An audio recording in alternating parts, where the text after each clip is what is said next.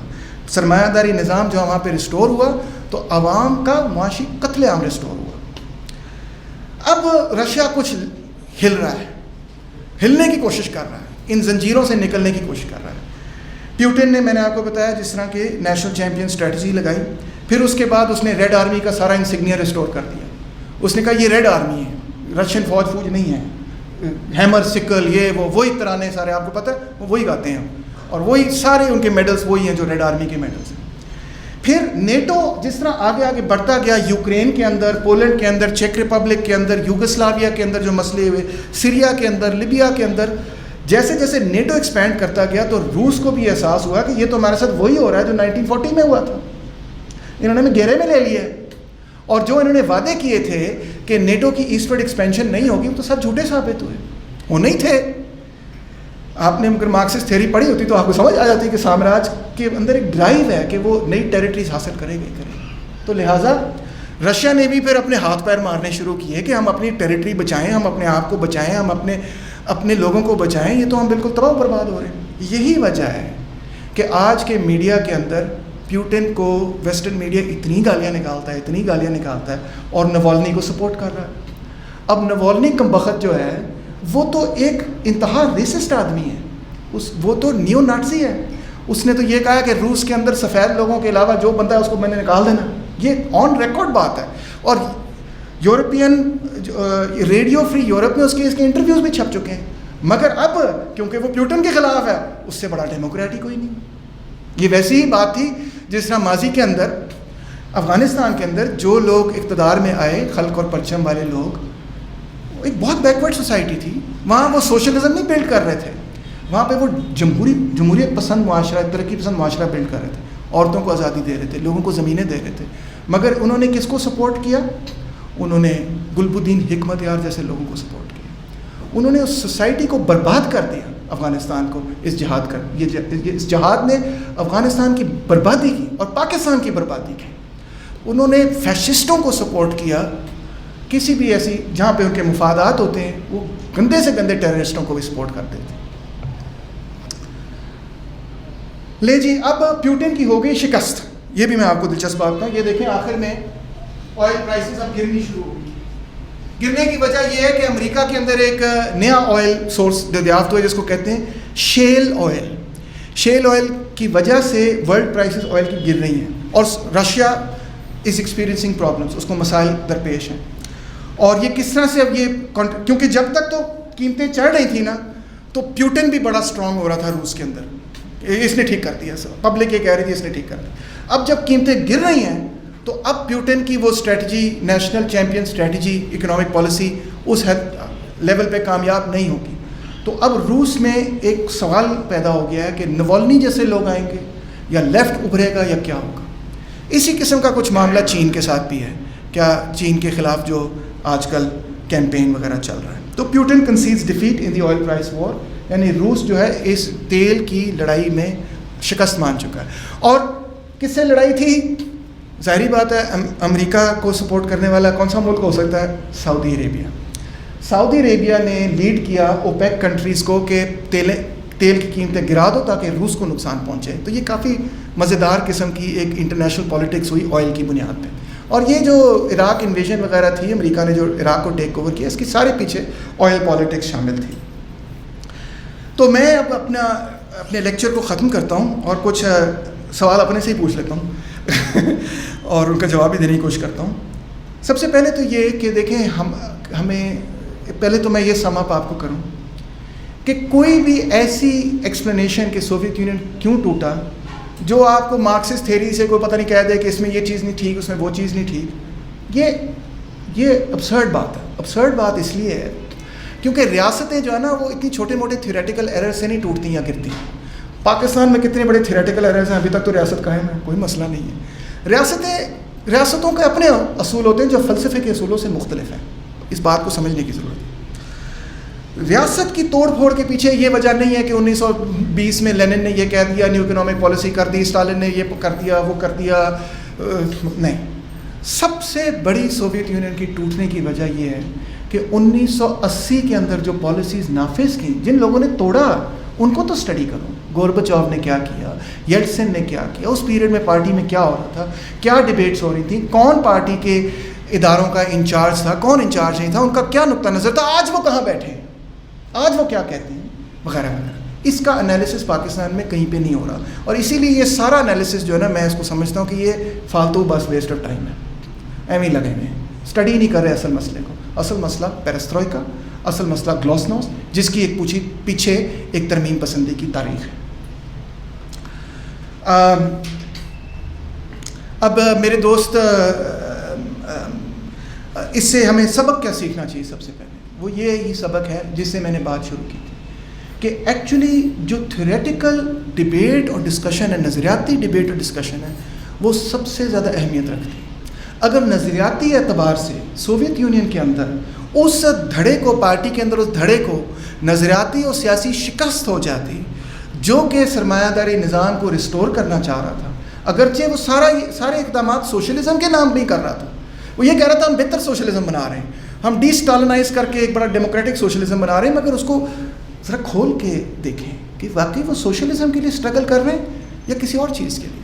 اگر آپ اس کا انالیسس کرتے آج تو وہ صاف بات ہوگی صاحب. بہرحال اس وقت اگر لیگاچوف جیسے لوگ وغیرہ اور جن کو یہ کنزرویٹیوز کہتے ہیں، وہ اگر کامیاب ہو جاتے تو یہ سب کچھ نہیں ہوتا. اس میں کوئی انیویٹیبلٹی شامل نہیں تھی. انیویٹیبلٹی مارکس کے لیے ایک لانگ ٹرم چیز ہے. کسی ایک ریاست یا کسی ایک لڑائی میں کچھ بھی انیویٹیبل نہیں ہے. کوئی بھی جیت سکتا ہے، کوئی بھی ہار سکتا ہے. یہ تاریخ کا سبق ہے. تھیوریٹیکل کلیئرٹی سب سے ضروری چیز ہے، اور ان عناصر کو سمجھنا اور پہچاننا جو کہ واقعی مزدور طبقے کی نجات کے ساتھ کھڑے ہیں، اور وہ لوگ جو کہ، یا وہ فلسفے جو کہ مزدور طبقے کی غلامی کے ساتھ کھڑے ہیں، ان کا درست ادراک کرنا، یہ سب سے ضروری بات ہے. اور یہ آسان کام نہیں ہے، میں مانتا ہوں. اس کے لیے ڈیپ تھیوریٹیکل انسائٹ چاہیے. اسی کے لیے جس طرح کا آج اسٹڈی سرکل ہے، اس قسم کے اسٹڈی سرکلز کی ضرورت ہے. میں ہمیشہ یہ کہوں گا کہ ہمیں کبھی بھی یہ نہیں لفظ استعمال کرنا چاہیے کہ سوویت یونین میں سوشلزم فیل ہو گیا. سوویت یونین میں سوشلزم نہیں فیل ہوا، فیل کیپٹلزم ہوا. کیونکہ سوشلزم نے لوگوں کو اچھی زندگی دی، کیپٹلزم نے لوگوں کی زندگی برباد کی. فیلئر کیپٹلزم کا ہے. مگر ہاں، سوویت یونین میں سوشلزم ڈیفیٹ ہوا، اس کو شکست ہوئی، مگر اس کو یہ نہیں ہے کہ مطلب ان کا اقتدار سے وہ ہٹے، مگر یہ نہیں ہے کہ وہ نظام غلط تھا. کیا یہ ممکن ہے کہ تاریخ میں ایک نیا نظام آ جائے پھر اس کے بعد پرانا واپس آ جائے؟ کیا یہ مارکسزم کے خلاف ورزی نہیں ہے؟ نہیں، بلکہ Marxism linear view of history نہیں ہے، ڈائلیکٹیکل ویو آف ہسٹری.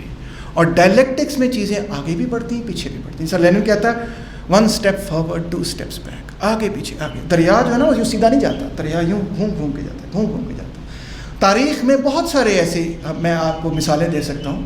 جس طرح ریفارمیشن کی اگزامپل ہے، تو اس کے فوراً بعد کاؤنٹر ریفارمیشن بھی تو شروع ہوئی، اور جو پروٹیسٹنٹس نے اچیو کیا وہ سارا کیتھولک چرچ نے ریورس بھی تو کیا. ٹھیک ہے. اگر فرینچ ریولیوشن کی اگزامپل ہے تو اس کے بعد بوناپارٹس ریئیکشن کی مثال بھی تو ہے. میں نے آپ کو مثالیں دی کہ بوناپارٹ آ گیا. اگر 1968 میں NSF اور آپ لوگوں کی مدد کے نتیجے میں ایوب خان کو شکست ہوئی، آمریت کو شکست ہوئی، اور کچھ جمہوری نظام یہاں پہ قائم ہوا، تو ضیاء الحق بھی تو پھر آیا کہ نہیں آیا. کاؤنٹر ریولیوشن بھی ہوتا ہے، اور تاریخ کا پہیہ اسی طرح آگے پیچھے کرتے ہوئے ہی اپنی راہ نکالتا ہے. دوسرا سوال، کیا انڈیویجول لیڈرز امپورٹنٹ ہیں یا غیر اہم ہیں؟ افراد ضروری ہیں یا غیر اہم؟ افراد سے مطلب یہ کہ لیڈرشپ کتنا امپورٹنٹ رول پلے کرتی ہے. میں سمجھتا ہوں انتہائی امپورٹنٹ رول پلے کرتی ہے. اگر لیڈرشپ اچھی ہو تو آپ ایک شکست خوردہ پیپلز لبریشن آرمی کو, جس کے پاس 6000 لوگ رہ چکے ہوتے ہیں, اس کو تبدیل کر کے پورے چین میں انقلاب برپا کرنے میں کامیاب ہو جاتے ہیں, جس طرح ماؤ زے تونگ نے کیا. اس کی پالیسیز کریکٹ تھیں, اس کی تھنکنگ کریکٹ تھی, اس کا انالیسس کریکٹ تھا, وہ کامیاب ہوا. اگر لیڈرشپ پتھیٹک ہو, گورباچوف جیسی جس کو شوق پیزا ہٹ کمرشلز بنانے کا ہو, تو یہی رزلٹ نکلنا تھا. لیڈرشپ بہت اہم رول پلے کرتی ہے, اور لیڈرشپ صرف فرد تک محدود نہیں بلکہ پارٹی عوام کی لیڈرشپ ہے. اس سے مراد میری یہ ہے کہ سوشلسٹ نظام میں پارٹی کا اتنا اہم کردار ہے کہ جتنا کیپٹلسٹ سسٹم میں نہیں ہے. میں اس کی وجہ ایکسپلین کرتا ہوں کہ سرمایہ داری نظام کے اندر سرمایہ کاری اور سرمایہ داری پہلے سے پنپ پڑتی ہے, بعد میں پھر وہ سیاسی طور پہ اقتدار میں آتے ہیں. جبکہ ہمارے انقلاب کے لیے الٹ ہے معاملہ. پہلے ہم سیاسی اقتدار میں آئیں گے, پھر ہم وہ معیشت قائم کرنا شروع کریں گے جس کے نتیجے میں ہمیں نجات مل سکتی ہے. تو الٹ ہے اس کا چین الٹ چلتی ہے. تو لہٰذا پارٹی اتنی اہمیت رکھتی تھی کہ لینن نے پارٹی کو ایک کانسٹیٹیوشنل رول دیا.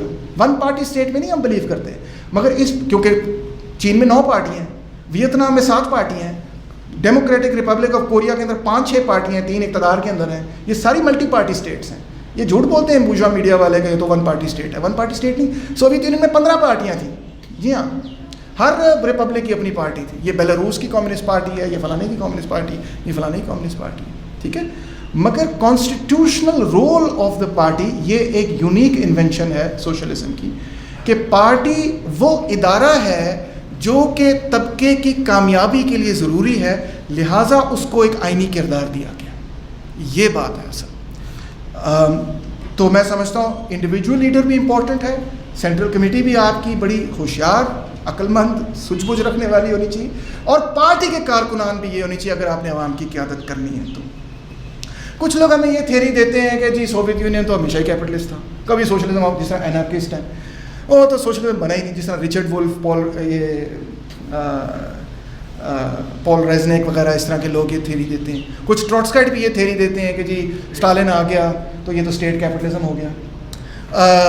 کچھ بائیں بازو کے اور لوگ یہ کہتے ہیں کہ 56 کی کانگریس کے بعد, ہم تو اس کو مانتے نہیں, ماوسٹ اور ہوجائسٹ بھی یہ کہتے ہیں کہ 56 کی کانگریس کی جو تباہی ہوئی اس کے بعد یہ تو سوشلسٹ ہی نہیں رہا وغیرہ.